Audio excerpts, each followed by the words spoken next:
नीतीश कुमार तो उछल कूद करते ही रहते हैं और उनको तो देखा है लोग, कभी इधर कभी उधर। तो उछल कूद इनका बहुत पहले से बिहार के लोगों ने देखा है, अब परिणाम भी देखा है। आज से शुरू हुआ है, तरारिये पहले जा रहे हैं। हाँ, आप ही लोग प्रत्याशी वहाँ पे हैं, राजू यादव भी। बिल्कुल, वो तो नीतीश कुमार जी के लिए धाम है, तो वहाँ तो माथा टेकने जाना ही होगा। ये तरारी तो किसी कीमत पर भाकपा माले ही वहाँ जीतेगी। अच्छा। भाकपा माले का जी। मैंने प्रयोग स्थल ही नहीं है, कहिए कि वहाँ के दिलों में, किसानों के दिलों में, मजदूरों के दिलों में भाकपा माले अंदर तक है। परेशानी बढ़ी हुई है नीतीश कुमार जी का, क्योंकि नीतीश कुमार जी से पूछ रहे हैं लोग ना। हाल ही में नीतीश कुमार जी ने सर्वे कराया था बिहार में, आर्थिक सर्वे, और इन्होंने कहा था कि हम 2-2 लाख रुपया सभी उन 94.5 लाख परिवारों को देंगे। तो लोग तो उनसे पूछ रहे हैं, जनता इमामगंज में हिसाब ले रही है जीताराम मांझी जी से कि जीताराम मांझी जी, आप दलित महादलित की बात करते हैं, आप अपने आप को मुसहर परिवार से आने वाले बताते हैं, आप यहाँ से विधायक थे, बाद में जो है सांसद बने, अब केंद्रीय मंत्री बने, और अपराध का हब यही मगध और मगध के गया बन गया है। नमस्कार, स्वागत है आपका लाइव बिहार में। मैं आपके साथ संजीव सिंह।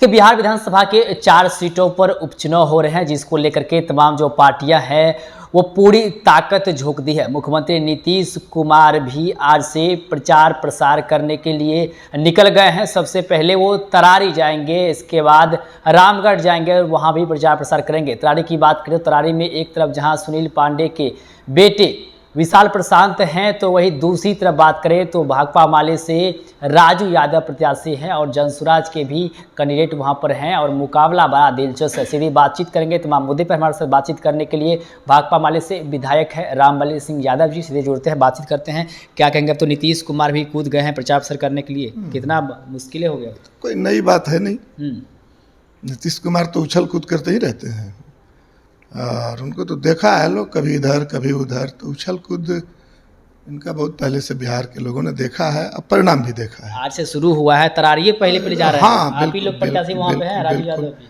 बिल्कुल, वो तो नीतीश कुमार जी के लिए धाम है, तो वहाँ तो माथा टेकने जाना ही होगा, क्योंकि वो जो क्षेत्र है तरारी, आप सभी जानते हैं कि जब से भाकपा माले चुनाव में हिस्सा ली है, तब से लगातार वहाँ से भाकपा माले के ही विधायक जीतते रहे हैं।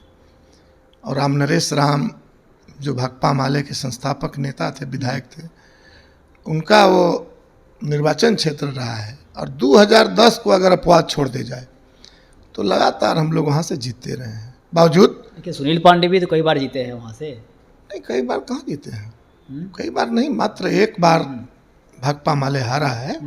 चूँकि 2010 में उस समय तरारी नहीं था, वो शहर विधानसभा था, तो शहर विधानसभा से लगातार रामनरेश राम 2010 में वो इस दुनिया से विदा ले लिए। उसी साल वो क्षेत्र हमारा गैप हुआ था।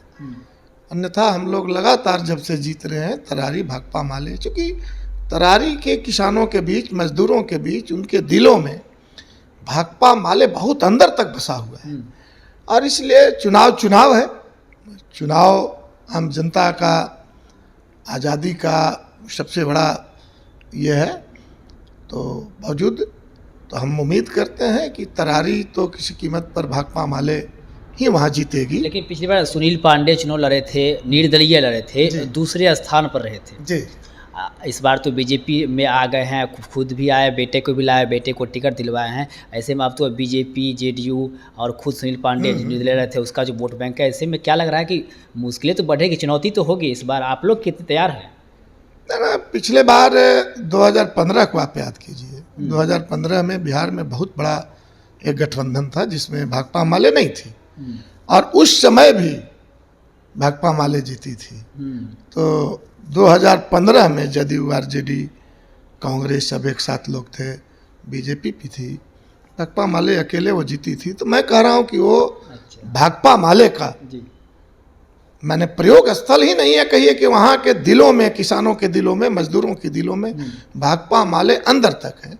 इसलिए चुनाव है, चुनाव में लोकतंत्र में कोई अहंकार उचित नहीं है, तो इसलिए बावजूद हम उम्मीद करते हैं कि वो सीट तो हम लोग जीतेंगे। इसके साथ साथ अन्य जो 3 सीटें हैं, चारों सीट इस बार एनडीए गठबंधन के खेमे में एनडीए इंडिया गठबंधन के खेमा में उसको जाना है। और इसलिए परेशानी बढ़ी हुई है नीतीश कुमार जी का, चूंकि नीतीश कुमार जी से पूछ रहे हैं लोग ना। हाल ही में नीतीश कुमार जी ने सर्वे कराया था बिहार में, आर्थिक सर्वे। तो आर्थिक सर्वे में जो गरीबी उभर कर आई, 94.5 लाख परिवार न्याय के साथ ही विकास कर रहे थे, और जब सर्वे हुआ तो सामने इनका पर्दा खुल गया, असली चेहरा आ गया, और इन्होंने कहा था कि हम 2-2 लाख रुपया सभी उन 94.5 लाख परिवारों को देंगे। तो लोग तो उनसे पूछ रहे हैं, उनके उम्मीदवारों से पूछ रहे हैं कि भाई 1 साल के आसपास हुआ, कितने लोगों को मिला, कब तक मिलेगा ये बता दीजिए। अब ये बोल नहीं रहे हैं एक सब। इन्होंने 5 डेसिमल जमीन देने के लिए कहा था, लोग पूछ रहे हैं उनसे कि कितना दिन में दीजिएगा।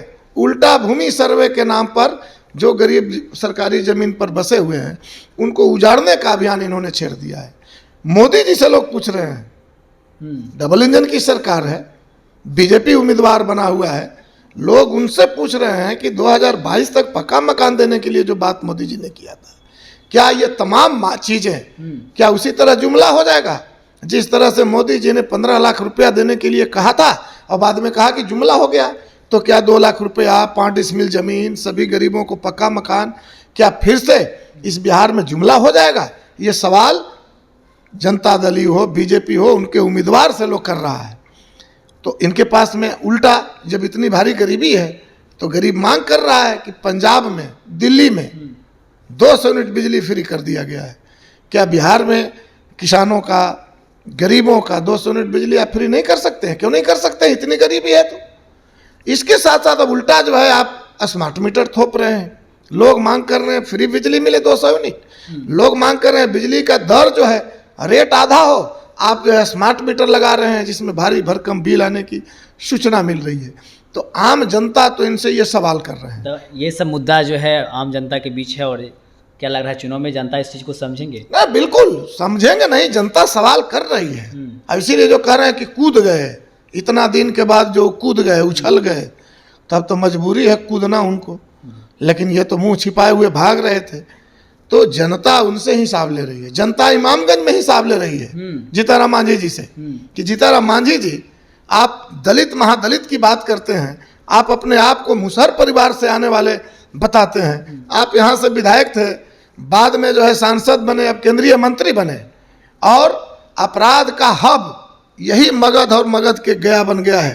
राजकुमार मांझी का पीट पीट कर जहाँ हत्या किया गया, वहाँ से जीताराम मांझी जी अभी मंत्री हैं, सांसद हैं, और उनकी जो समधिन है वहाँ से आज भी विधायक हैं। सज्जन मांझी का जहाँ हाथ काट लिया गया टेकारी में, इन्हीं के दल के विधायक हैं, ये माननीय मंत्री हैं।